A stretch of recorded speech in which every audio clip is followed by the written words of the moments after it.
नमस्कार, जय हिंद। आपका स्वागत है सर्वेश क्लासेस केजीजी में। Hit the target, easy to learn. और साथियों, आपके सामने जो दिख रहा है हमारे प्यारे गुरुजी, भविष्य के गुरुजी और नियोजित गुरुजी, जिनके लिए एज की सीमा समाप्त कर दी गई है। अब कोई भी नियोजित गुरुजी परमानेंट गुरुजी बन सकते हैं। तो इसके लिए यह मोस्ट इंपोर्टेंट क्लास आपके लिए आ चुका है मेरे प्यारे गुरुजी, मेरे प्यारे भाई रहुआ लोगन। और ये क्लास है बीपीएससी शिक्षक भर्ती 2023 को लेकर द बेस्ट मॉडल पेपर, पूर्णतः बीपीएससी के नए सिलेबस पर आधारित। Math, Bihar GK, GK, GS, EVS सब कुछ है इसमें। नंबर 1 क्लास है साथियों, नंबर 1 क्लास। और अपना तो नारा ही है, गुरुजी तब बने के बाद। तो गुरुजी बनना है अगर आपको, तो करना होगा ये क्लास आपको हमारे साथ सर्वेश क्लासेस केजीजी पर। और पीआरटी के लिए तो रामबाण हऊ, सब जाने हो, पीआरटी के लिए रामबाण हो। और ये है सेट प्रैक्टिस आपको उपलब्ध कराया गया डॉक्टर रंजीत कुमार आईएएस के द्वारा।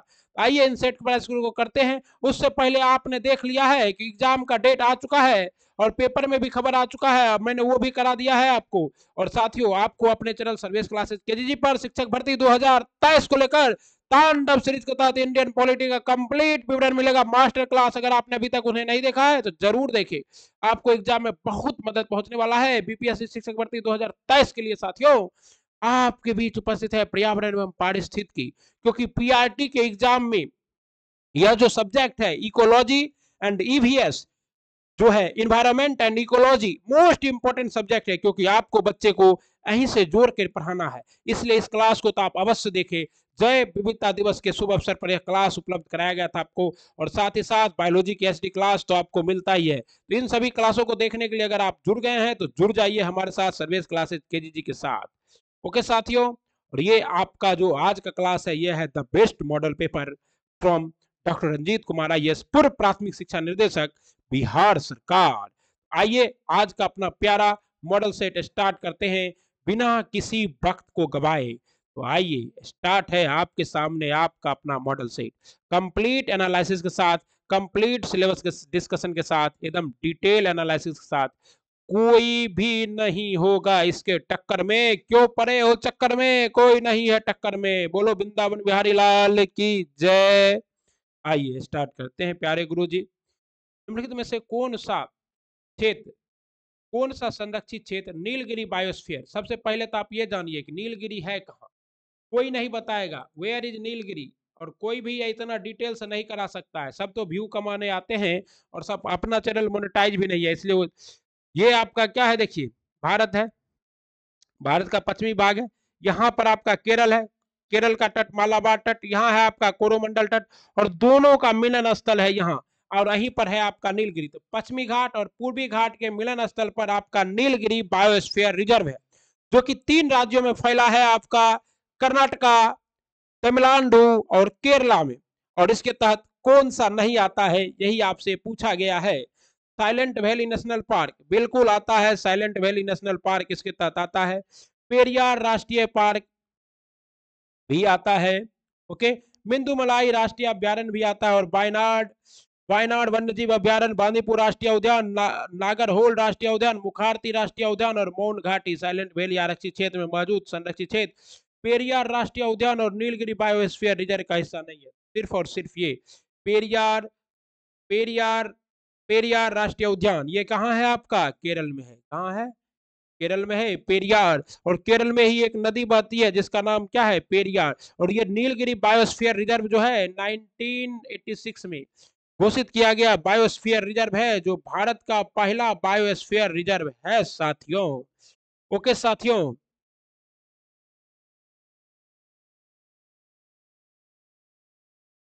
हिस्सा है। बाकी सभी आपका क्या है, साइलेंट वैली, बांदीपुर राष्ट्रीय उद्यान, जो कि कहाँ है, मूल रूप से कर्नाटका में है। कहाँ है, कर्नाटका में। वायनाड कहाँ है, वायनाड केरल में है। और वायनाड के ही संसद थे आपके कौन, राहुल गांधी। और राहुल गांधी को वायनाड के संसद के पद से हटा दिया गया है, क्योंकि उनके ऊपर 2 साल का मुकदमा के तहत सजा मिल चुका है, मानहानि के मुकदमा के तहत। और साइलेंट वैली नेशनल पार्क भी कहाँ है, केरल में है। तो यहाँ पर ये सभी है, ये है, लेकिन ये बांदीपुर राष्ट्रीय उद्यान नीलगिरी बायोस्फीयर रिजर्व का हिस्सा नहीं है, सॉरी पेरियार राष्ट्रीय उद्यान। इसलिए इसका सही जवाब क्या होगा साथियों, ई होगा। ओके, निम्न में से कौन सी लिपियां अशोक के अभिलेखों में प्रयुक्त की गई है। कहता अशोक के अभिलेखों में प्रयुक्त की गई लिपि है ब्राह्मी, ख्रोष्टी, अरमाइक और ग्रीक। आपको पता है कि अशोक जो है साथियों, गुरुजी, अशोक किस वंश का था? तो मौर्य वंश का सबसे प्रतापी राजा था। 261 ईस्वी पूर्व में उसने कलिंग की लड़ाई लड़ी थी। ओके, आइए 3 नंबर का क्वेश्चन देखते हैं। कहता निम्नलिखित में से कौन सी पहल मुख्य रूप से विज्ञान एवं प्रौद्योगिकी के क्षेत्र में महिलाओं की भागीदारी से जुड़ी है? तो कहता है जिज्ञासा विद्यार्थी वैज्ञानिक संपर्क कार्यक्रम है। इस कार्यक्रम का संचालन संयुक्त रूप से वैज्ञानिक एवं औद्योगिक अनुसंधान परिषद एवं केंद्रीय विद्यालय संगठन द्वारा किया जाता है। यह कार्यक्रम वैज्ञानिक सामाजिक उत्तरदायित्व से प्रेरित है, तो इसमें महिलाओं का कोई योगदान नहीं है। उसके बाद कहता है विज्ञान ज्योति। विज्ञान ज्योति कार्यक्रम लड़कियों को विज्ञान में रुचि लेने और करियर बनाने के लिए प्रोत्साहित करने के लिए विज्ञान और प्रौद्योगिकी विभाग डीएसटी के एक नई पहल है। तो यानी क्या है, ये महिलाओं से संबंधित है विज्ञान ज्योति।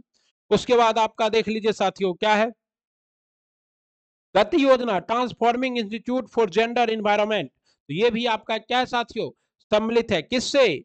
बिल्कुल सही साथियों, महिलाओं से। और साथ ही पहल की शुरुआत 3 फरवरी 2020 को भारत सरकार के विज्ञान और प्रौद्योगिकी मंत्रालय ने के विज्ञान और प्रौद्योगिकी विभाग द्वारा की गई थी। साथ ही का पूरा नाम परिष्कृत विश्लेषण और तकनीकी सहायता संस्थान है। इसका प्राथमिक उद्देश्य विशेषतात्मक उपकरणों का निर्माण करना जो विदेशी स्रोतों पर निर्भरता को कम करने के लिए हमारी मदद करे। तो 2 आपका सम्मिलित है, इसलिए इसका सही जवाब क्या होगा आपका? ई होगा। कहता है ब्लेड ब्यूरिन प्रकार के उपकरण निम्नलिखित में से किस परंपरा के परिचायक लक्षण है? ब्लेड ब्यूरिन प्रकार के उपकरण, तो ये उच्च पूर्व पाषाण काल के। और आपको जब दरोगा का सेट करा रहे थे तो उसमें डिटेल बताए थे कि उच्च पूरा पाषाण काल में और निम्न मध्य पूरा पाषाण काल में क्या था? खुरचनी। और नव पूरा पाषाण काल में जो है औजार जो है हड्डियों और किसके बने होते थे? पत्थर के बने होते थे। पाषाण मतलब क्या होता है साथियों? तो पाषाण मतलब होता है पत्थर। और पाषाण काल को 3 भागों में बांटा गया था। पूरा पाषाण काल को उच्च पूरा पाषाण काल, मध्य पूरा पाषाण काल और नव पूरा पाषाण काल। कहता निम्न में से किस सूफी संत का संबंध दक्षिण भारत में सूफी मत के प्रचार प्रसार से है? तो दक्षिण भारत में सूफी मत जिसने प्रचार प्रसार किया उससे किसका संबंध है साथियों? तो देखिए कहता है शेख हुसैनी गेसुराज तथा शेख बुरहान का संबंध। शेख हुसैनी गेसुराज और शेख बुरहान का संबंध किससे है? दक्षिण भारत में सूफी के प्रचार प्रसार से है। तो ये आपका 2 है, शेख बुरहान और वो, इसलिए इसका सही जवाब क्या होगा? ई होगा। और अभी बीपीएससी ने ये क्लियर नहीं किया है साथियों कि आप लोगों के एग्जाम में ई ऑप्शन होगा या नहीं। कहता है खाद्य उत्पादन परक अर्थव्यवस्था संबंधित है। तो खाद्य उत्पादन परक अर्थव्यवस्था संबंधित है नव पाषाण काल से, क्योंकि कृषि का प्रथम साक्ष्य कहां से मिला है? सिर्फ और सिर्फ सर्विस क्लासेस। प्रथम साक्ष्य कहां से मिला है? मेहरगढ़ से मिला है। ओके, कृषि का प्रथम साक्ष्य मेहरगढ़ से मिला है। और चावल का प्रथम साक्ष्य कोल्डी हिवा से मिला है साथियों। मेहरगढ़ वर्तमान में कहां स्थित है? तो बलूचिस्तान में स्थित है साथियों। ओके, कहता है प्रभासगिरी तीर्थ स्थल है। प्रभासगिरी तीर्थ स्थल किसका है साथियों? प्रभासगिरी जैन धर्म व हिंदू का प्रमुख धार्मिक स्थल है। यह कौशाम्बी जिले उत्तर प्रदेश में यमुना नदी के तट पर स्थित है। तो हिंदू और किसका? हिंदू और बौद्ध जैन, हिंदू और जैन दोनों का है, इसलिए इसका जवाब क्या होगा? ई होगा। दास बोध नामक पुस्तक लिखी थी। दास बोध नामक पुस्तक किसने लिखी थी? तो महाराष्ट्र के प्रसिद्ध संत, जिससे कौन बहुत ज्यादा प्रभावित था? आपका वीर शिवाजी, उन्हीं ने लिखा था, गुरु रामदास ने। और यहाँ जो है आपका तुकाराम, एकनाथ और रामदास, ये सभी मध्यकालीन संस्कृति के क्या हैं? प्रसिद्ध संत हैं। और इनका जन्म, रामदास का जन्म 1608 ईस्वी में हुआ था और ये शिवाजी के समकालीन थे, आपको पता ही है। और शिवाजी के आध्यात्मिक गुरु थे। कब जन्म हुआ था? 1608 ईस्वी में। ओके, कहता निम्नलिखित में से कौन बिहार सोशलिस्ट पार्टी के संस्थापक थे? बिहार सोशलिस्ट पार्टी के संस्थापक कौन थे साथियों? बिहार सोशलिस्ट पार्टी के संस्थापक थे राम वृक्ष बेनीपुरी और सदानंद मिश्र। राम वृक्ष बेनीपुरी, गंगा शरण और सदानंद, और बिहार सोशलिस्ट पार्टी से जुड़े हुए थे आपके रामानंद भी। पर बिहार सोशलिस्ट पार्टी की स्थापना कब की गई थी? 1931 में की गई थी साथियों। और गंगा शरण सिंह, राम वृक्ष बेनीपुरी और सदानंद मिश्र क्या थे? इसके सदस्य थे गंगा शरण और राम वृक्ष बेनीपुरी और सदानंद मिश्र। तो इसके लिए इसका सही जवाब क्या होगा? ई होगा। और बिहार सोशलिस्ट पार्टी कब गठित की गई थी? 1931 ईस्वी में गठित की गई थी। और इसी समय क्या हो रहा था? आपका सबने अवज्ञा आंदोलन हो रहा था, जो कि मॉडर्न हिस्ट्री के डिपार्टमेंट में आपको पूरा डिटेल्स करा दिया है। निम्नलिखित में से कौन सा ग्रंथ ऐतिहासिक महत्व का नहीं है? कालिदास का मालविका अग्निमित्रम, बिल्कुल है। कालिदास ने मलविका अग्निमित्रम की स्थापना कब की थी?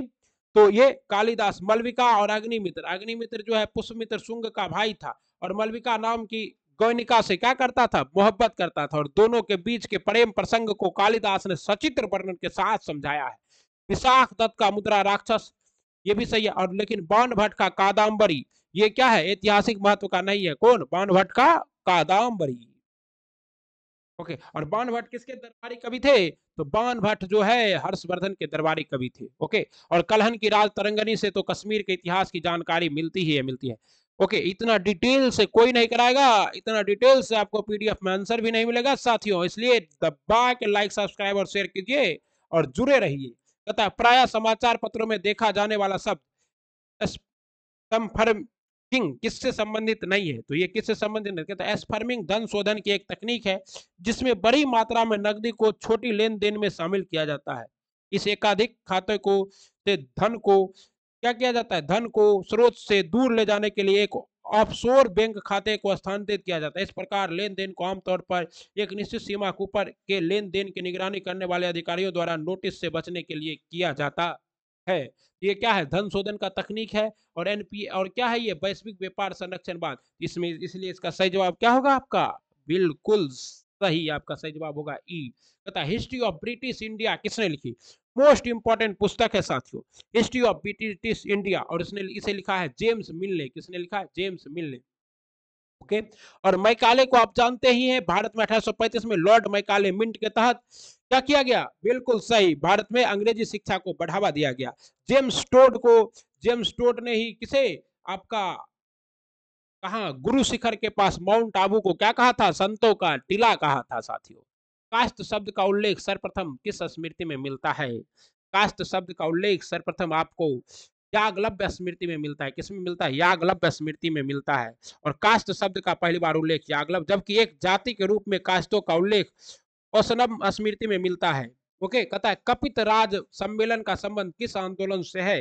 कपित राज समिति का आंदोलन किससे? बारदोली सत्य आंदोलन। बारदोली सत्याग्रह कब हुआ था? 1928 में हुआ था। और इसके नेता कौन थे?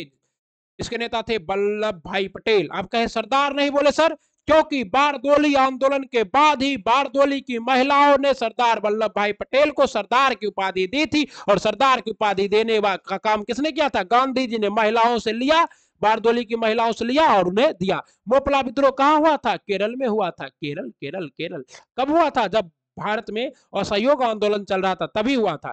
नील विद्रोह कहां हुआ था? तो नील विद्रोह आपका 1757-58 में हुआ था आपका बंगाल में। और नील विद्रोह पर ही आश्रित एक पुस्तक है जिसका नाम है क्या चीज? नील दर्पण। किसने लिखा है आपका? बिल्कुल सही, नील दर्पण। आप लोग का पावना विद्रोह कहां हुआ था? आंध्र प्रदेश में। केंद्रीय भूजल प्राधिकरण CGWA का गठन किया गया है। तो CGWA का गठन किया गया साथियों पर्यावरण संरक्षण अधिनियम 1986 के तहत। 1986 के तहत। ओके, मोस्ट इंपॉर्टेंट क्वेश्चन है ये सभी, यही सब आपके एग्जाम में छपेंगे। कहता है जोनाथन डंकन ने सन 1792 में संस्कृत कॉलेज की स्थापना कहाँ की थी? आपको पता है कि संस्कृत वारेन हेस्टिंग के शासनकाल में जो है 1792 ईस्वी में बनारस में संस्कृत कॉलेज की स्थापना की गई थी। लेकिन इससे पहले उर्दू कॉलेज की स्थापना कर दिया गया था। कहाँ? कोलकाता में। उसी के टारगेट में जोनाथन डंकन जो कि ब्रिटिश रेजिडेंट था 1792 ईस्वी में क्या किया था आपका? 1792 ईस्वी में संस्कृत कॉलेज की स्थापना की थी। भारत में स्त्रियों को शिक्षा की अनुमति किसने दी?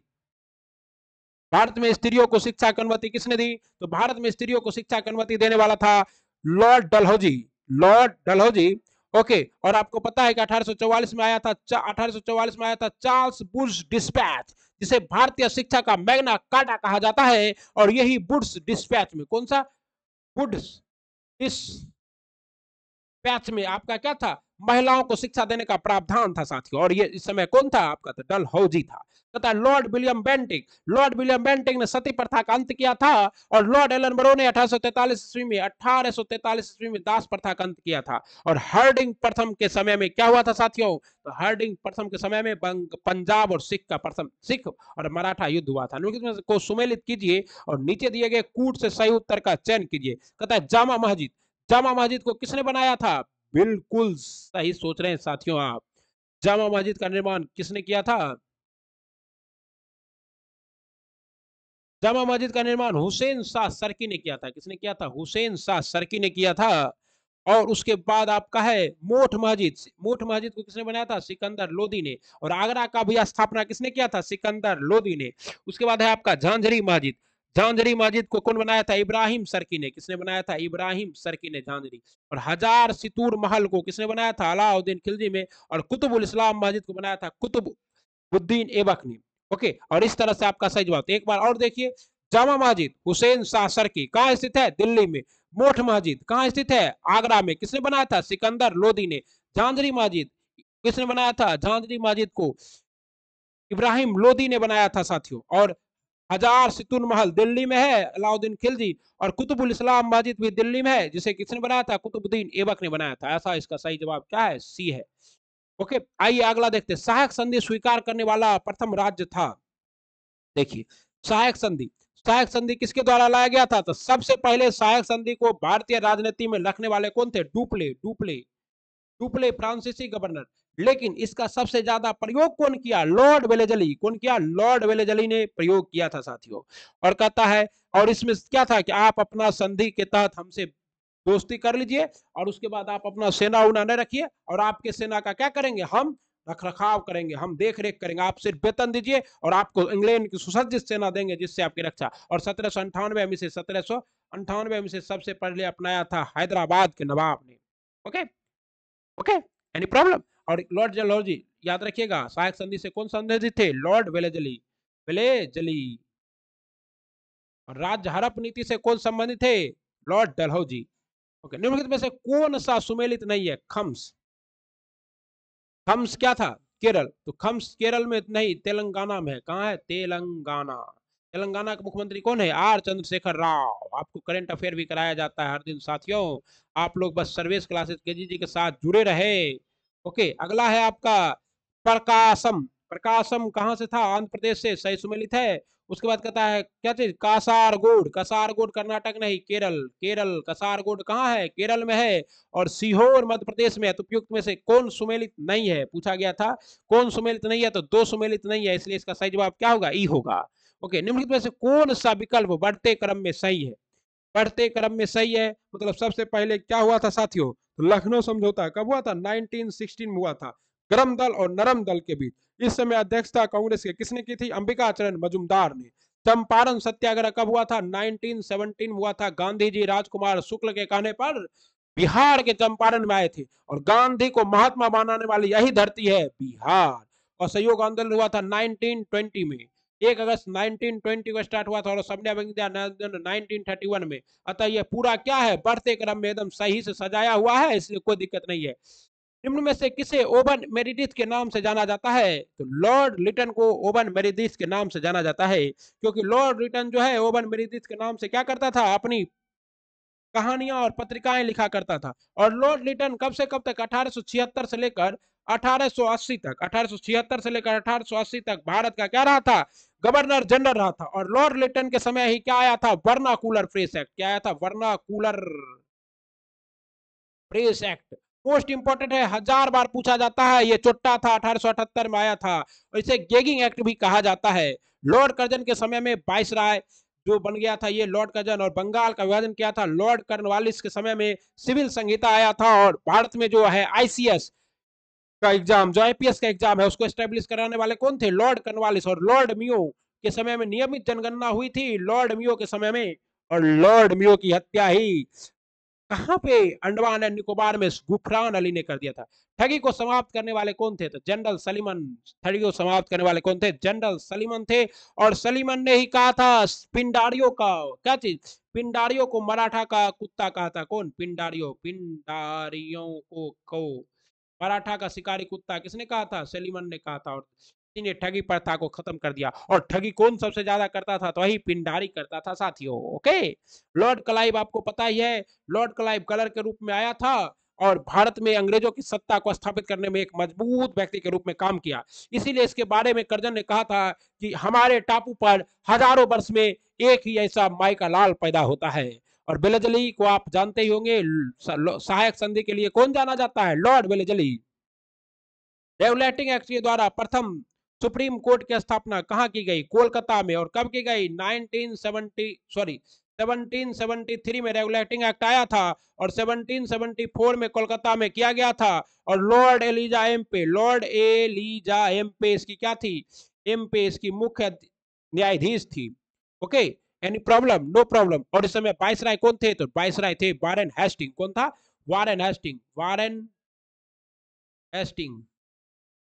ओके, मोस्ट इंपॉर्टेंट है, इस सबको आप लोग याद रखिए। और 1862 में कोलकाता, मद्रास और दिल्ली में उच्च न्यायालय की स्थापना की गई थी। उच्च न्यायालय, ये भी आपको याद रखना चाहिए। कथा निम्नलिखित में से घटनाक्रम कौन सा विकल्प बढ़ते हुए क्रम में सत्य है? आइए देखते हैं विकल्प कौन सा विकल्प है जो बढ़ते हुए क्रम में सत्य है साथियों। बक्सर का युद्ध कब हुआ था? बक्सर का युद्ध 1764 में। 22 अक्टूबर 1764। पलासी का युद्ध 1757 में। बढ़ते क्रम में नहीं है, हटा दीजिए। बांडीवास का युद्ध 1760 में। बक्सर का युद्ध 1764 में। और प्लासी का युद्ध 1757 में। पलासी का युद्ध 1757, बांडीवास का युद्ध 1760 और बक्सर का 1764। यही आपका क्या है? एकदम बढ़ते क्रम में है। पलासी युद्ध में कौन लड़ा था? सिराजुद्दौला और लॉर्ड क्लाइव के बीच हुई थी। पलासी नामक जगह कहाँ है? पश्चिम बंगाल में स्थित है गुरुजी।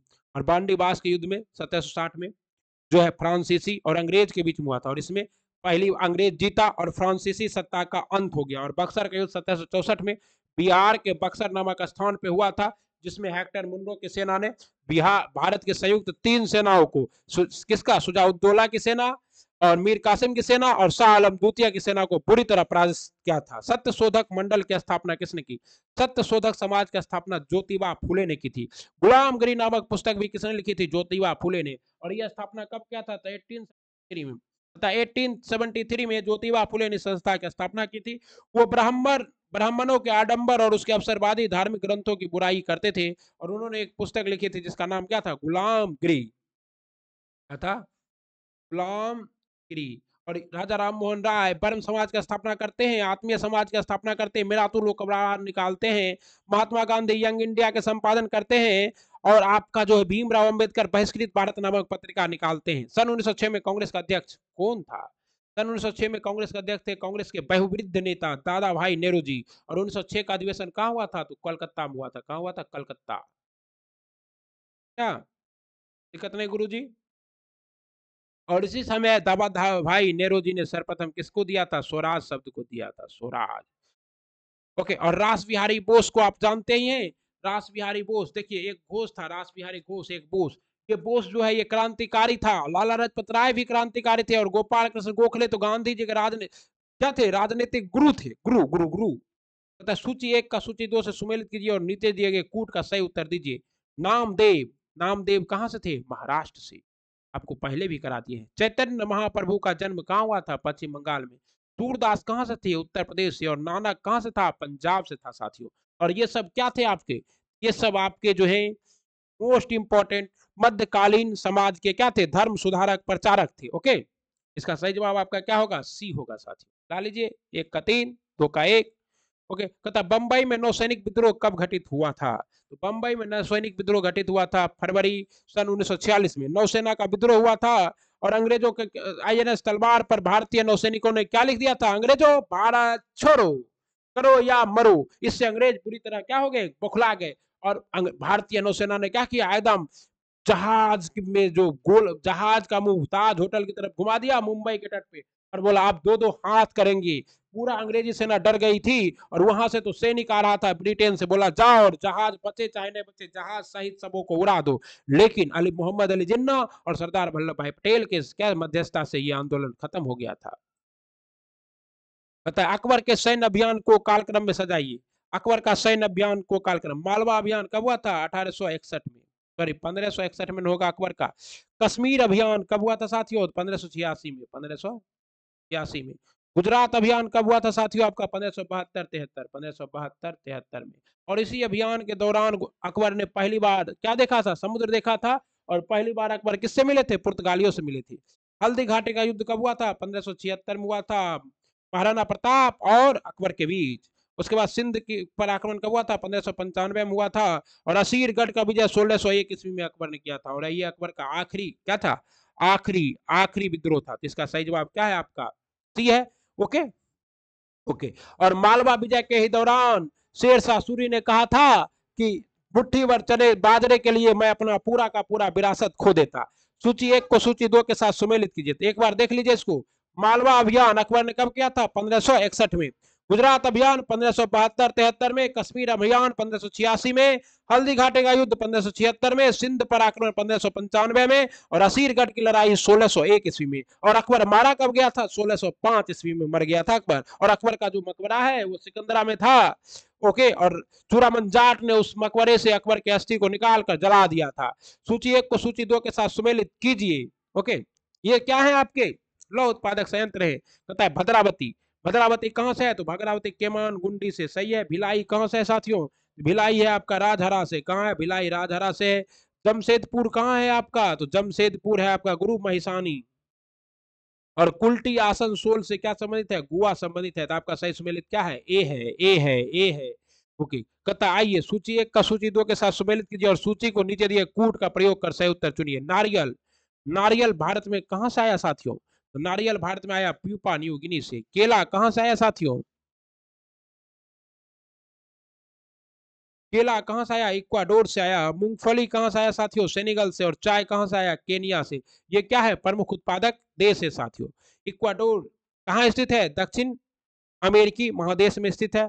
प्यूपा न्यू गिनी कहां स्थित है? तभी हाल ही में प्यूपा न्यू गिनी के प्रधानमंत्री ने भारतीय प्रधानमंत्री नरेंद्र मोदी का पैर छुआ था, याद है ना? ऑस्ट्रेलिया के उत्तरी भाग में स्थित है। ओके। और केनिया कहां स्थित है? तो केनिया अफ्रीका में स्थित है। और सेनेगल भी कहां स्थित है? अफ्रीका में। और इसकी राजधानी क्या है? डकार है। डकार। और सेनेगल हाल ही में आपके प्रधानमंत्री गए थे, इसलिए यह क्वेश्चन मोस्ट इंपॉर्टेंट हो जाता है। कहता है अगला है निम्नलिखित में से कौन भारत की सीमा में स्थित एकमात्र सक्रिय ज्वालामुखी है? भारत की सीमा में स्थित एकमात्र सक्रिय ज्वालामुखी है वैरन द्वीप। क्या है? वैरन द्वीप भारत की सीमा में स्थित एक सक्रिय ज्वालामुखी है जो अंडमान निकोबार से 204 किलोमीटर दूरी पर स्थित लघु अंडमान के पास है। कहाँ है?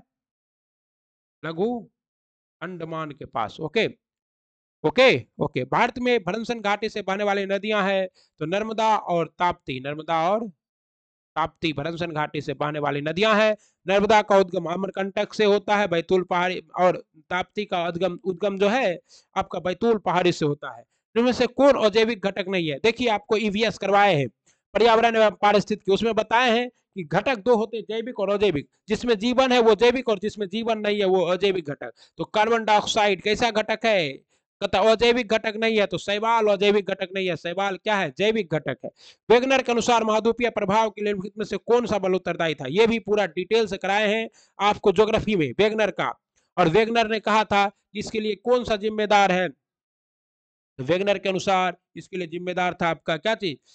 ज्वारीय बल। कौन सा बल स्थित है? ज्वारीय बल। और वेगनर ने ही बताया था कि ये क्या है? चारों ओर क्या है? पेंथालासा। और बीच में क्या है? दो भागों में अंगारा लैंड और गोंडवाना लैंड। ओके। नागा जनजाति की बस्तियां समानता अवस्थित होती है। नागा जनजाति की बस्तियां समानता अवस्थित होती है साथियों कटक शिखरों पर। कहां? कटक शिखरों पर। निम्नलिखित में से कौन सा युग्म सुमेलित है? कारपेंट्रिया की खाड़ी। कारपेंट्रिया की खाड़ी कहां स्थित है साथियों?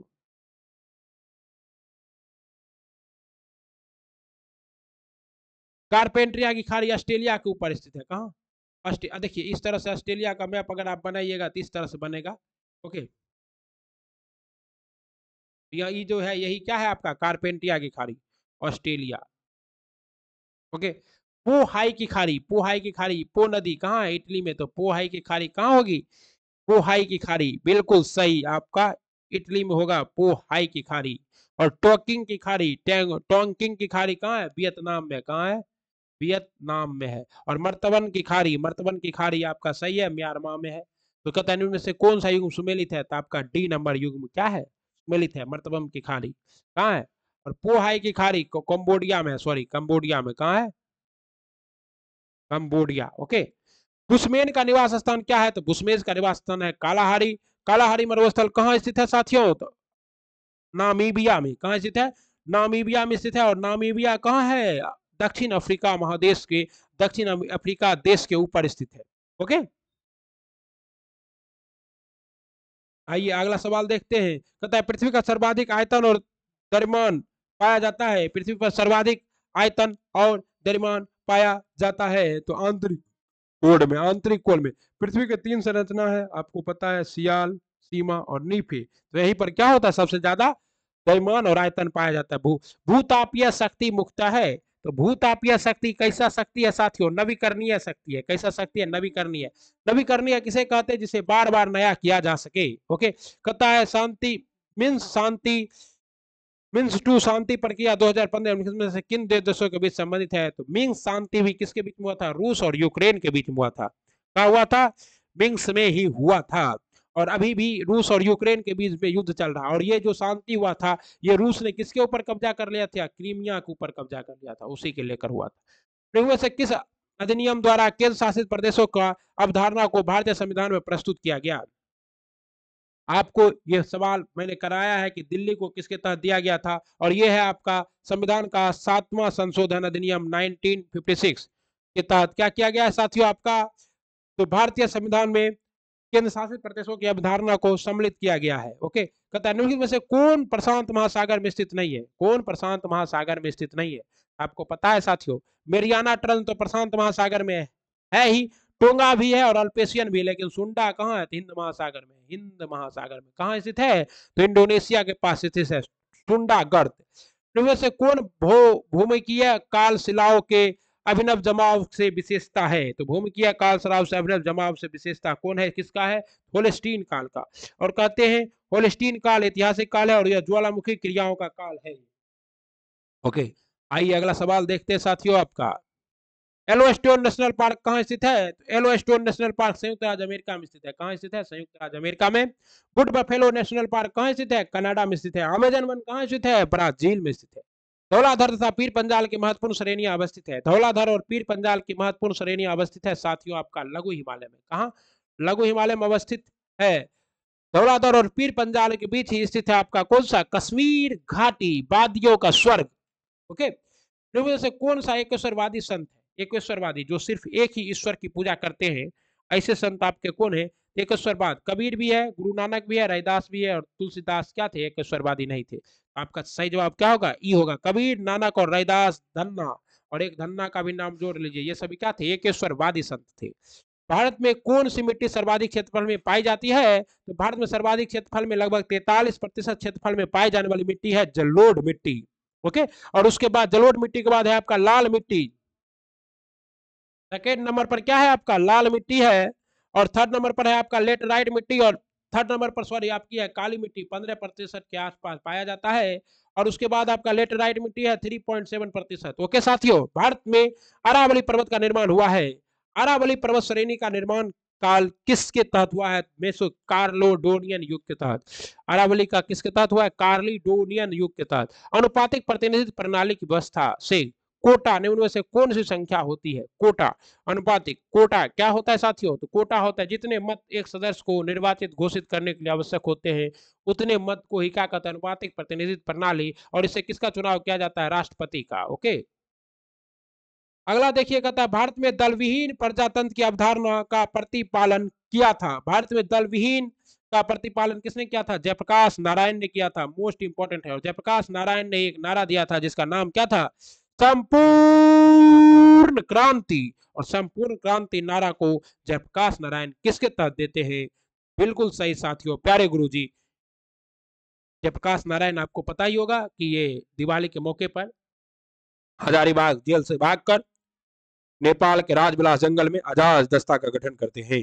ओके, निम्न में से किस दबाव समूह का दबाव समूह माना जाता है? दबाव समूह किसे कहते हैं? जो लोकतंत्र में दबाव डाल के अपना काम करा लेता है, और उसे भी किसे दबाव समूह माना जा सकता है? तो भारतीय राष्ट्रीय श्रमिक कांग्रेस को माना जा सकता है। संवैधानिक शासन का अर्थ है। संवैधानिक शासन का क्या अर्थ है? जहां संविधान की व्यवस्था के अनुरूप शासन हो, उसे क्या कहते हैं? संवैधानिक शासन कहते हैं। साथ ही साथ राजा के शासन पर आधारित शासन। व्हीलर के अनुसार संवैधानिक सरकार का अभिप्राय संविधान की शर्तों के अनुसार चलने से है। कुछ इसका अभिप्राय मनमानी सरकार के विरुद्ध नियम पूर्व चलने से। ये संविधान के अनुसार चलने वाली सरकार से। और ये किसने कहा था? व्हीलर ने। कौन कहा था? विल वी वी हीलर। ओके, इनमें से कौन संसदीय शासन प्रणाली का अविच्छेदम तत्व है? संसदीय प्रणाली का अद्वितीयतम सत्य है कार्यपालिका विधायिका का विलयन। कार्यपालिका और विधायिका का विलयन नहीं होता है। कार्यपालिका और विधायिका एक दूसरे पर आश्रित होती है। बस न्यायपालिका का विलयन होता है और कार्यपालिका और न्यायपालिका से पृथक रहेगा। ये किसमें है? भारत के नीति निर्देशक तत्व के 50 में है। ओके, संसदीय सरकार में मंत्रिमंडलीय उत्तरदायित्व की आड़ में नौकरशाही पनपती है। यह कथन किसका है? यह कथन किसका है? तो यह कथन है आपका रेमजे मैंग्स का। आइवर जेनिंग्स ने क्या कहा था? आइवर जेनिंग्स ने भारतीय संविधान को वकीलों का स्वर्ग कहा था। ओके, केंद्र में अंतिम सरकार की स्थापना हुई थी। केंद्र में अंतिम सरकार की स्थापना कब हुई थी? 1946 में। और किसके तहत हुआ था साथियों? कैबिनेट मिशन आ जाने के बाद हुआ था। Okay okay okay okay cabinet mission कब आया था? 1946 में आया था। और भारत में संविधान सभा की स्थापना भी इसी के तहत हुई थी। और भारत को आजादी किस योजना के तहत मिला था? तो माउंटबेटन योजना के तहत मिला था। भारत में कौन से दल का प्रतिनिधित्व भारत की संविधान निर्माण सभा में नहीं था? लिबरल पार्टी, हिंदुस्तान महासभा, शेड्यूल कास्ट फेडरेशन या कम्युनिस्ट पार्टी? तो देखिए इसमें किसका नहीं था? आपका कम्युनिस्ट पार्टी का एक भी और हिंदू महासभा का एक भी दल नहीं था। किसमें? भारतीय संविधान सभा में। भारत के संसदीय इतिहास में प्रथम बहिर्गमन का नेतृत्व किसने किया था? भारत के संसदीय इतिहास में प्रथम बहिर्गमन का नेतृत्व 1901 में किसने किया था? फिरोज शाह मेहता ने किया था, जिसका उद्देश्य किसानों का भूमि स्वामित्व का अधिकार छीन लेना था ताकि वे फिजूल खर्चे के कारण अपनी जमीन बेच न सके। मतलब फिरोज शाह मेहता ने कहा था कि किसान क्या करते हैं? अपना जमीन ही बेच देते हैं। कोई काम ही कोई चीज का जरूरी होता है जमीन बेच देता है। एक काम करो, इस सबसे जमीन छीन लो, मालिकाना हक छीन लो। भारतीय संविधान में किस संशोधन द्वारा आंतरिक अशांति शब्द के स्थान पर सशस्त्र विद्रोह जोड़ा गया? 44वां संविधान संशोधन 1978। एक्चुअली में क्या था साथियों, प्यारे गुरुजी, रउआ लोग जानता नहीं कि इस जो 42वां संविधान संशोधन बा ओकरा में अशांति के आधार पे ही इंदिरा गांधी जो है भारत में क्या लगा दी थी? आपातकाल की घोषणा कर दी थी। इसीलिए आंतरिक अशांति की जगह पर क्या जोड़ दिया गया? सशक्त विद्रोह। अब अशांति नहीं, जब विद्रोह होगा तभी ऐसा होगा। किसने जोड़ा? मोरारजी देसाई की सरकार ने। भारतीय संविधान की 8वीं अनुसूची में कितनी भाषाओं का उल्लेख है? तो भारतीय संविधान की 8वीं अनुसूची में 22 भाषाओं का उल्लेख है। कितनी भाषाओं का उल्लेख है? 22 भाषाओं का उल्लेख है। और यहाँ 22 भाषा नहीं है, तो इसलिए इसका जवाब क्या होगा? 22 भाषाओं का उल्लेख है, यानी कि ई। भारत के प्रधानमंत्री होते हैं, बार बार बताए हैं, भारत के प्रधानमंत्री का 75 के एक के तहत क्या होता है? नियुक्ति होता है। कौन करता है? राष्ट्रपति करता है। ओके साथियों, वेरी गुड, लिख लीजिए। हाँ, निम्नलिखित में से कौन सा औद्योगिक अस्वस्थता का तात्कालिक संकेत नहीं है? औद्योगिक अस्वस्थता का तात्कालिक संकेत नहीं है। लाभ में कमी, लाभ में कमी तात्कालिक संकेत नहीं है। ओके, लाभ में कमी होगा फिर ठीक हो जाएगा। अतः स्वर्ण बुलियन मान का संबंध किससे है? तो स्वर्ण बुलियन मान का संबंध है साथियों आपका स्वर्ण की आयात और निर्यात पर की गई पाबंदी से। विश्व बैंक का एक अन्य नाम क्या है? तो विश्व बैंक का एक अन्य नाम है अंतरराष्ट्रीय पुनर्निर्माण तथा विकास बैंक। स्थापना कब हुई थी? 1945 में हुई थी। ब्रिटेन वुड्स सम्मेलन के बाद। कब हुई थी? ब्रिटेन वुड्स सम्मेलन के बाद हुई थी। इसका दूसरा नाम है international bank for reconstruction and development. और ये दीर्घकालीन लोन देता है। कैसा लोन देता है? दीर्घकालीन और विकास कार्य के लिए। किसके लिए? विकास कार्य के लिए लोन देता है विश्व बैंक। और अंतरराष्ट्रीय आईएमएफ जो है, इंटरनेशनल मॉनेटरी फर्म, ये अल्पकालिक लोन देता है और अर्थव्यवस्था को बचाने के लिए। बगीज कुरियन किससे संबंधित थे? तो बगीज कुरियन श्वेत क्रांति से संबंधित थे। 26 नवंबर को इनके जन्म जयंती पर ही दुग्ध दिवस के रूप में मनाया जाता है। किस कौन सा दिवस? दुग्ध दिवस के रूप में। क्योंकि ये जो है कभी अपने जीवन में तो कभी दूध नहीं पिए, लेकिन इन्होंने भारत में क्या किया? दूध की नदी बहा दी। विदेशी मुद्रा दर वह दर है जिस पर एक देश की मुद्रा का व्यापार किया जाता है। यह दर कौन सा है? विदेशी मुद्रा बाजार में किसी अन्य देश की मुद्रा के लिए। मुद्रास्फीति के दौरान कर की दरों में निम्नलिखित में से क्या होगा? मुद्रास्फीति के दौरान कर की दरों में क्या होगा? वृद्धि होगा, वृद्धि, ताकि मुद्रास्फीति क्या हो सके? कम हो सके। ओके, कहता लघु उद्योग के लिए उच्चतम वित्त निकाय कौन सा है? तो लघु उद्योग के लिए उच्चतम वित्त निकाय है आपका सिडबी। और हाल ही में सिडबी ने अपना मनाया है स्थापना दिवस। आप लोग को करंट अफेयर में कराए हैं। भारतीय औद्योगिक विकास बैंक की स्थापना कब की गई? भारतीय औद्योगिक विकास बैंक की स्थापना कब की गई साथियों? यह स्थापना की गई थी जुलाई 1964 में। कब की गई थी? जुलाई 1964 में। भारतीय स्टॉक बाजार का विनियमन और पर्यवेक्षण किसके द्वारा किया जाता है? सेबी के द्वारा किया जाता है। और सेबी की स्थापना जो है वो किसके तहत किया गया था? एक समिति थी और उस समिति के सिफारिश पर सेबी की स्थापना कब की गई थी साथियों? आपका 1981 में शायद। ताप गति का प्रथम नियम समानता किसके संबंध से मामला है? ताप गतिकी का प्रथम नियम किसने दिया था? ऊर्जा तथा ताप गतिकी या ऊष्मा का प्रथम नियम समानता ऊर्जा संरक्षण के नियम से क्या है संबंध है? किससे? ऊर्जा संरक्षण। क्योंकि इस नियम के अनुसार किसी निकाय द्वारा जो निकाय कार्य करने में सक्षम हो अवशोषित की गई ऊष्मा की मात्रा निकाय द्वारा बाह्य दाब के विरुद्ध किए गए कार्य। प्लांक नियतांक का यूनिट क्या है? तो प्लांक नियतांक का यूनिट क्या है साथियों? तो प्लांक नियतांक को एच से नोट करते हैं, आप लोग जानते होंगे H4। और इसका जो यूनिट है वो है आपका क्या चीज? Joule second. क्या है?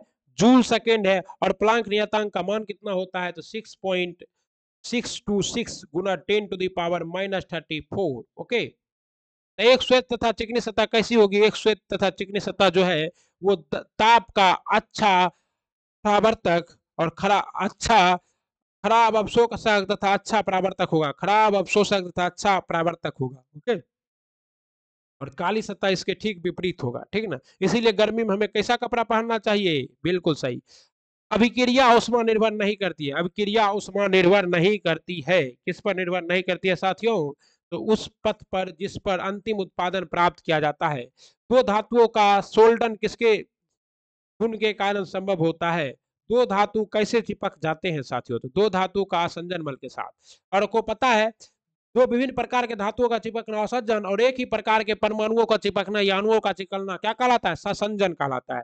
और कोई भी द्रव जो है कम से कम स्थान छेकना चाहता है, इसी को क्या कहते हैं? पृष्ठ तनाव। और वर्षा की बूंदे जो गोल होते हैं या पृष्ठ तनाव के कारण ही होते हैं। श्यानता का नियम किसने दिया था? पॉइज महोदय ने दिया था।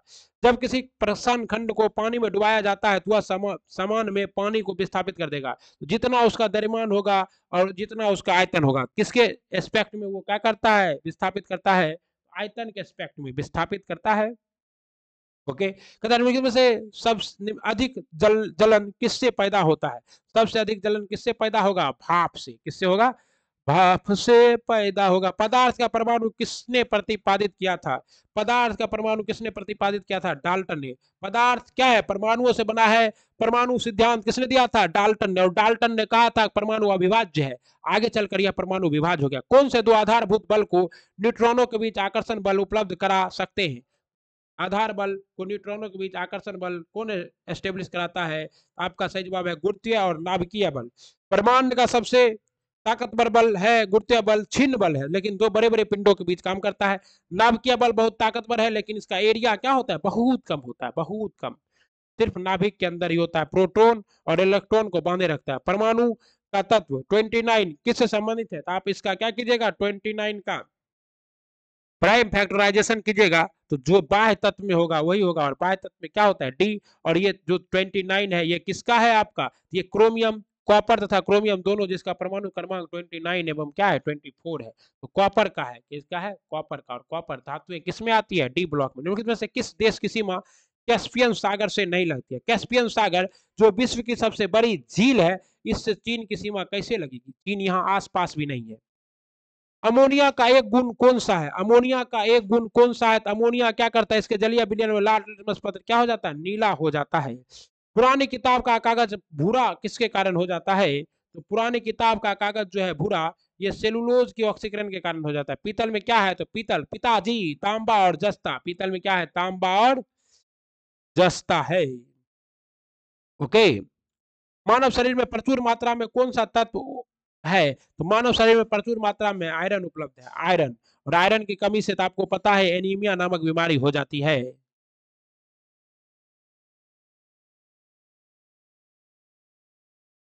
और सजीव तत्व है, धातु नहीं है। तो ऑक्सीजन। तत्व में सबसे अधिक क्या है? ऑक्सीजन है। सॉरी साथियों। और सबसे ज्यादा धातु में क्या है आपका? तो कार्बन और नाइट्रोजन और हाइड्रोजन ये सभी क्या है? मानव शरीर में सर्वाधिक होते हैं। ओके। कहता है खट्टे स्वाद के लिए कोशिकाएं जीवा के किस भाग में होती है? खट्टे स्वाद के लिए कोशिकाएं जीवा के किस भाग में होती है? तो पार्श्व भाग में होता है खट्टा। अगर इस तरह से आप जीभ बनाते हैं तो यहाँ पर आपका क्या लगता है? मीठा। यहाँ आपका नमकीन, यहाँ आपका खट्टा और यहाँ लास्ट में आपका तीखा, लास्ट में आपका तीखा लगता है, तीखा तीखा तीखा रे। इसीलिए कहते हैं कि जब आप क्या कीजिए, तीता खाइए तो उसको लास्ट के जीभ के पास जाने से पहले घोट जाइए, निगल जाइए। पशु प्रोटीन को प्रथम श्रेणी का प्रोटीन माना जाता है क्योंकि यह है, तो क्योंकि यह क्या, अनिवार्य एमिनो एसिड से भरपूर है। पड़ोसी प्रोटीन में सबसे ज्यादा प्रोटीन किसके दूध में होता है?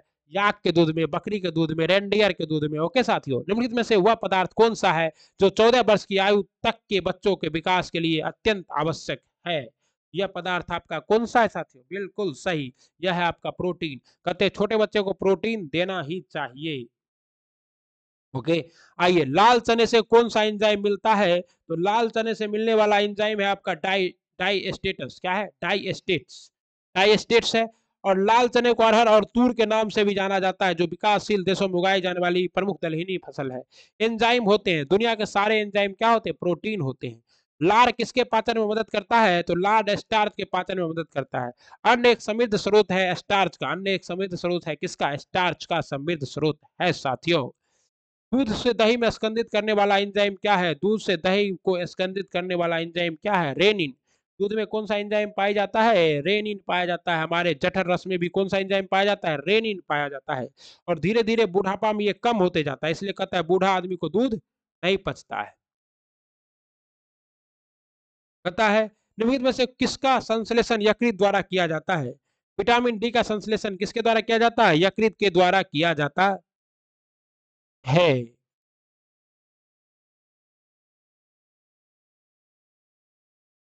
और विटामिन ए का भी संश्लेषण यकृत द्वारा किया जाता है। और विटामिन ए डी का संश्लेषण त्वचा द्वारा किया जाता है। सॉरी साथियों, त्वचा द्वारा। ओके, तो याद रखिएगा। और विटामिन के जो है ये आपको क्या करता है? रक्त को थक्का बनाने में मदद करता है। विटामिन ए को क्या कहते हैं? ब्यूटी विटामिन कहते हैं। सुंदरता और नपुंसकता के लिए जिम्मेदार कौन सा विटामिन है? तो विटामिन ई है। और विटामिन ए की कमी से क्या होता है? रोतौंधी होती है। भारत में सबसे पुराना गिरजाघर सेंट थॉमस चर्च किस राज्य में है? भारत का सबसे पुराना गिरजाघर सेंट थॉमस चर्च केरल में है। कहाँ है? केरल में है। और इसे कब स्थापित किया गया था? 52 ईस्वी में। कब? 52 ईस्वी में से एस्टेब्लिश किया गया था। सबसे पुराना मस्जिद भी केरल में है। पटना जिले की सीमा किसके साथ साझा नहीं करता है? आपको बता दिए थे जब बिहार स्पेशल कराए थे, पटना की सीमा बिहार के सर्वाधिक 9 जिलों के साथ लगती है। और इसमें जिस जिले के साथ पटना की सीमा नहीं लगती है वह जिला है आपका मुंगेर भैया।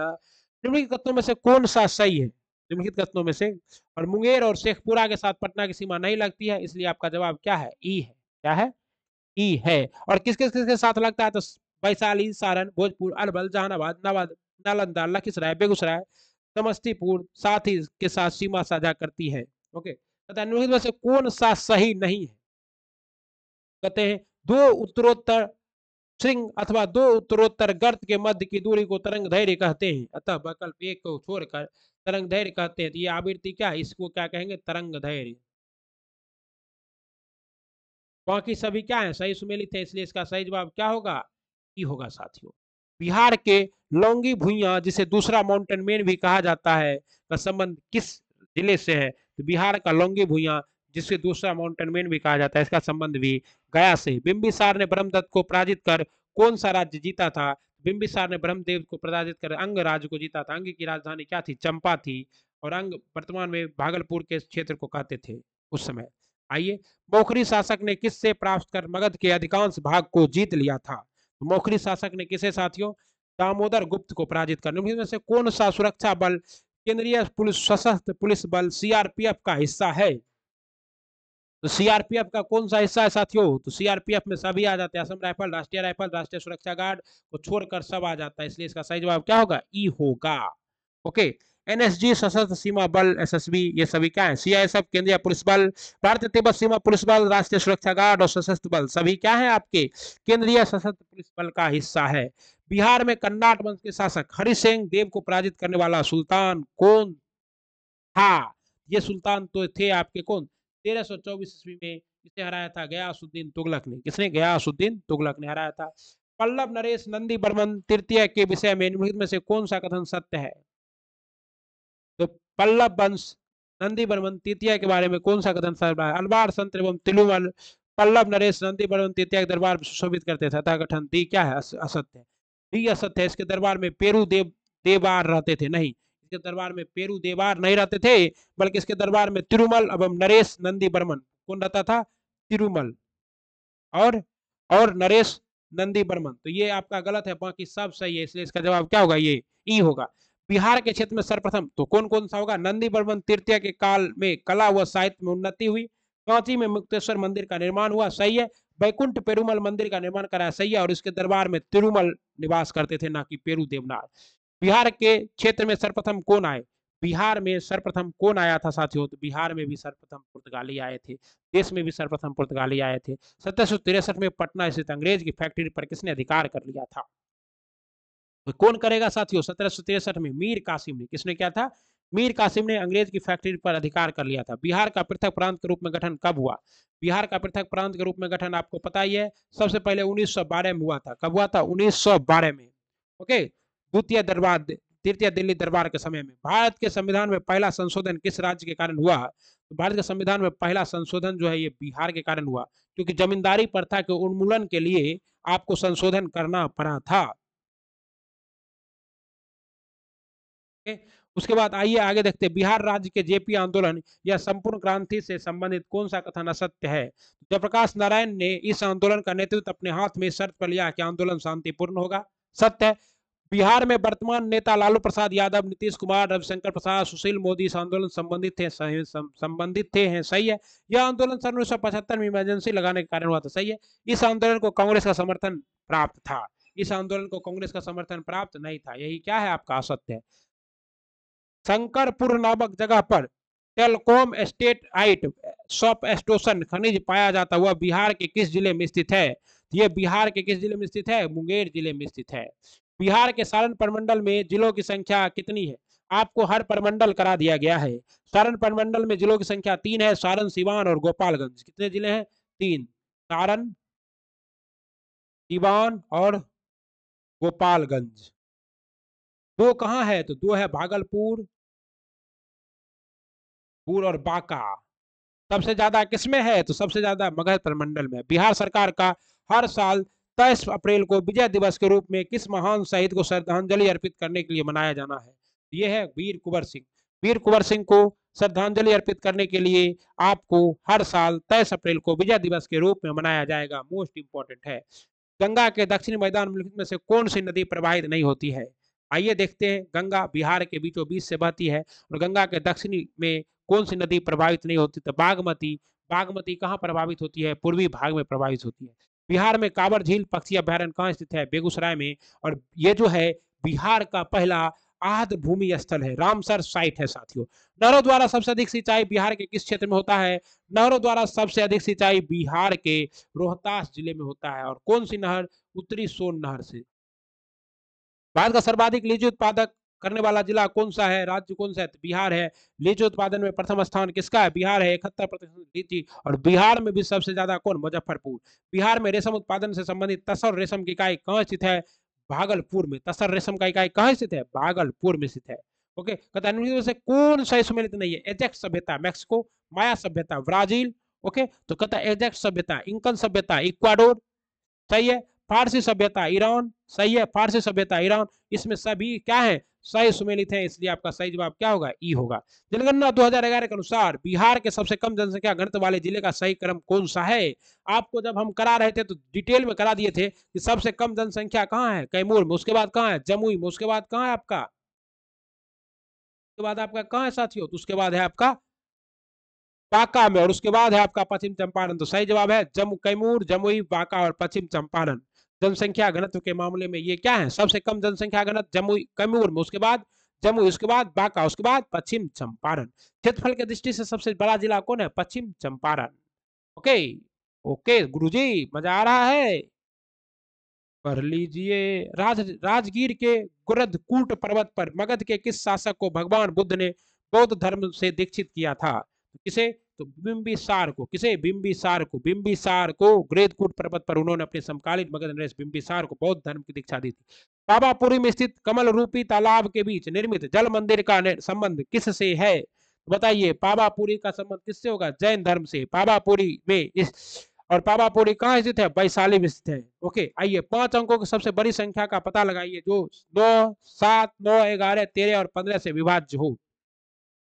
तो कुछ नहीं करना, इसका एलसीएम लेना है। इसका एलसीएम कितना आता है साथियों? 45, 045 आता है।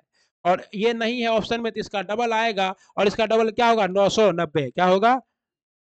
ओके, इसका डबल क्या होगा? 990 होगा। तो इसका सही जवाब क्या होगा? 990 है। ओके, कोई दिक्कत नहीं, कोई दिक्कत नहीं होना चाहिए। आइए दूसरा, 8 व्यक्ति के समूह का औसत क्या है? 2.5 किलो बढ़ जाता है जब 54 किलो वजन के एक व्यक्ति की जगह एक नया व्यक्ति आ जाता है। 8 व्यक्तियों का औसत कितना बढ़ता है? 8 व्यक्तियों का औसत 2.5 किलो बढ़ जाता है। ओके, जब क्या होता है तो कितना बढ़ गया साथियों? 20 किलो बढ़ गया, 20 केजी बढ़ गया। और कहता है जब 54 किलो का एक आदमी आता है तो 54 किलो का एक व्यक्ति की जगह पर 54 + 20 कितना हो जाएगा? 74 किलो। इस व्यक्ति का वजन कितना था? 74 किलो था साथियों। 17 सदस्यों को 9 और 8 सदस्यों के बांटने की क्षमता है। 17 सदस्यों को 9 और 8 सदस्यों के बांटने की क्षमता वाली दो पंक्तियों में कितने तरीकों से बैठाया जा सकता है? ये परमुटेशन एंड कॉम्बिनेशन का सवाल है। इसका होगा 17C9। क्या होगा? 17C9 होगा। इतने तरीकों से बैठाया जा सकता है। Okay, 17C9 into 9 iota into 8 iota. तो ये 17C9 को हम लोग इस तरह से तोड़ के लिख सकते हैं। तो सही जवाब आपका क्या हो जाएगा? 17C9, 9 iota 8 iota. एल्विन ने 3 किस्मों के समान संख्या में कंगन खरीदे जिसकी कीमत प्रति नग 30, 35 और 65 रुपया। उन्होंने सभी कंगन के लिए कुल 1690 रुपया खर्च किए। उन्होंने प्रत्येक प्रकार के कितने कंगन खरीदे? देखिए, 30 रुपया वाला खरीदा, 35 वाला खरीदा, 65 वाला खरीदा, और सबों को जोड़ के इसने कितना रुपया दिया? 1690 रुपया।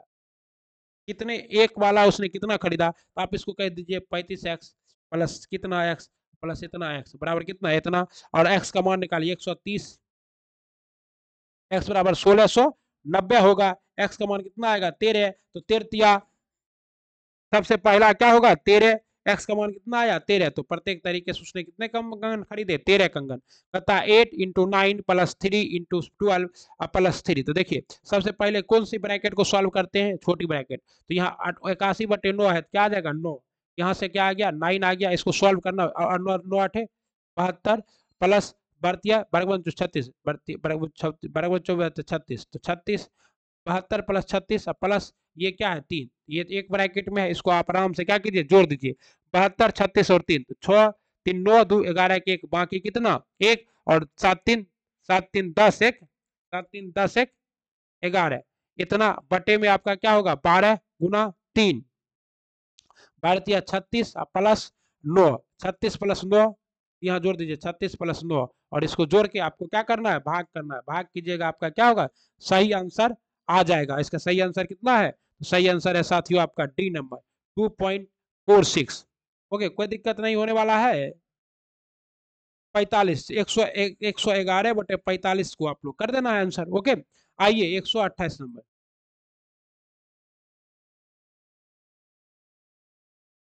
अगर क्यू पी के 20% के बराबर है और आर क्यू के 30% के बराबर है तो कहता है क्यू क्या है? क्यू पी के 20% के बराबर है।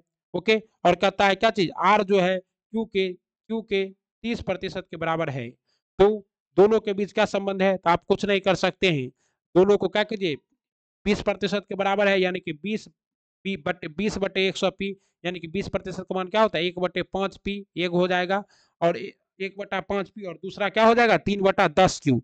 तो 3/10 गुना 1/5 पी प्रतिशत, यानी 3/50%। 3/50% को आप क्या ले सकते हैं? पी का 1.8, पी का 1.8। एक लड़की 5 किलोमीटर प्रति घंटे, 10 किलोमीटर प्रति घंटे और 15 किलोमीटर प्रति घंटे की रफ्तार से कुल 55 मिनट में 3 समान दूरियां तय कर लेती है। उसके द्वारा तय की गई दूरियां कितनी है? बस कुछ नहीं करना है। 55 मिनट में तो आपको क्या करना है? मिनट को मान लीजिए दूरी x है, तो x/5 plus x/10 plus x/15 बराबर कितना होगा? 55/60। जब आप इसको सॉल्व कीजिएगा, x कॉमन कर लीजिए, क्या आएगा? 6 + 3 + 2/30 बराबर कितना होगा? 55/60। तो 30 दूना 60, 2, और यहाँ जोड़ दीजिए, और कितना x होगा? 11x बराबर कितना हो जाएगा?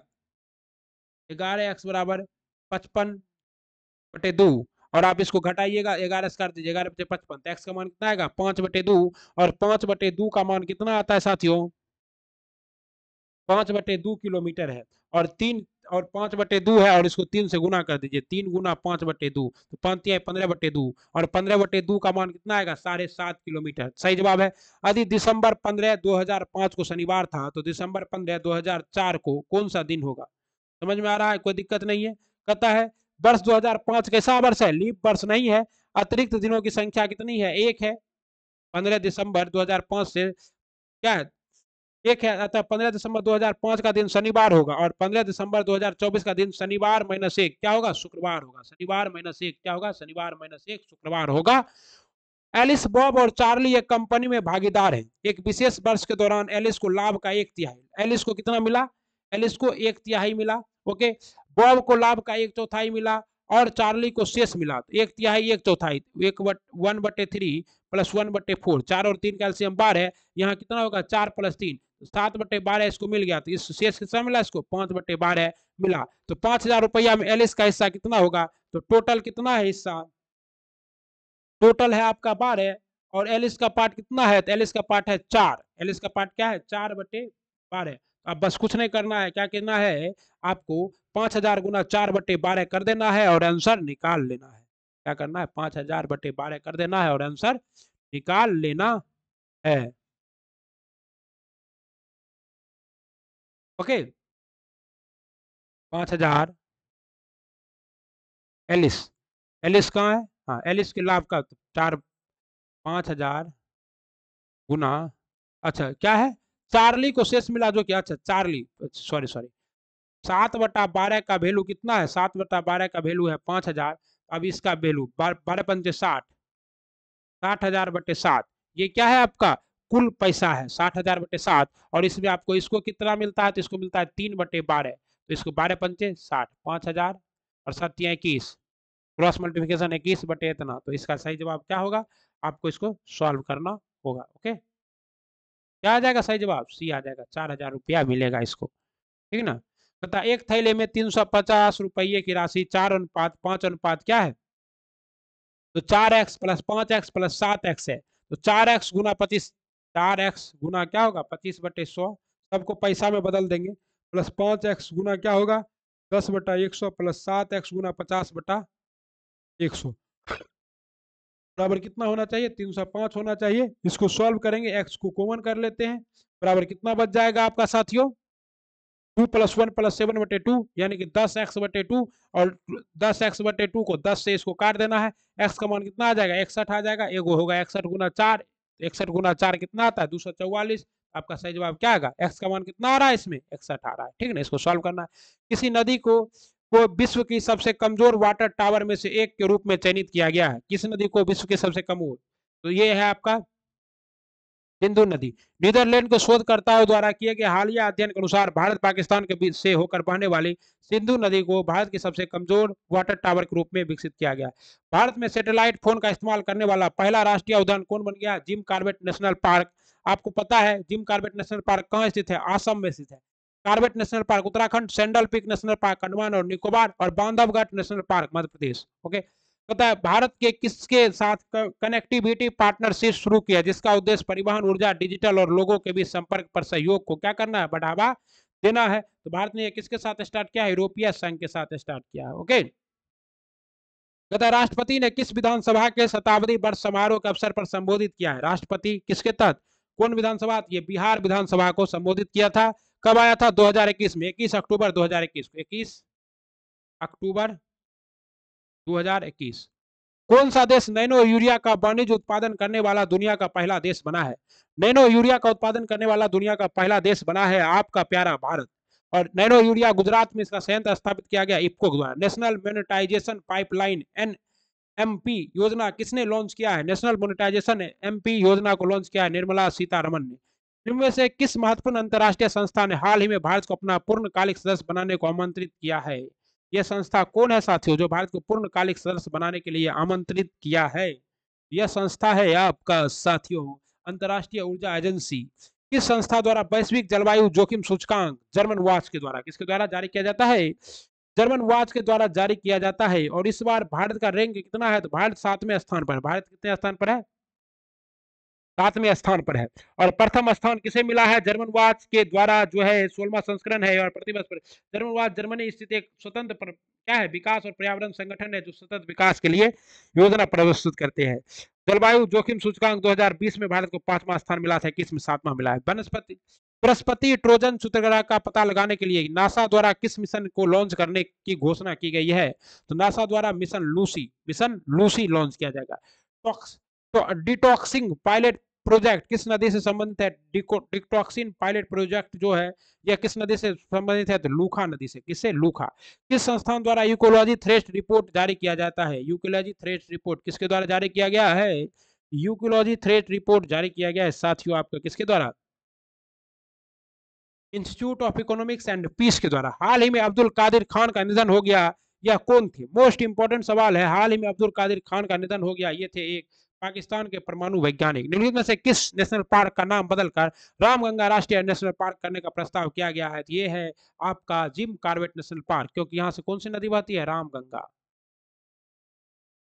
पहले इसका पुराना नाम क्या था, हेरी नेशनल पार्क था। कहता है जीजोर क्रेटर कहाँ स्थित है, जे जीरो क्रेटर, जे जीरो क्रेटर कहाँ स्थित है साथियों, तो जे जीरो क्रेटर जो है आपका मंगल ग्रह पर स्थित है। हाल ही में इसे नासा ने खोजा है और इसकी तस्वीर नासा के मंगलयान ने भेजी है। ओके, कहता है गुरु घासीदास राष्ट्रीय उद्यान कहाँ स्थित है, तो गुरु घासीदास राष्ट्रीय उद्यान आपका स्थित है कहाँ, छत्तीसगढ़ में। और ये क्या है, भारत का 46वां बाघ टाइगर रिजर्व बना है।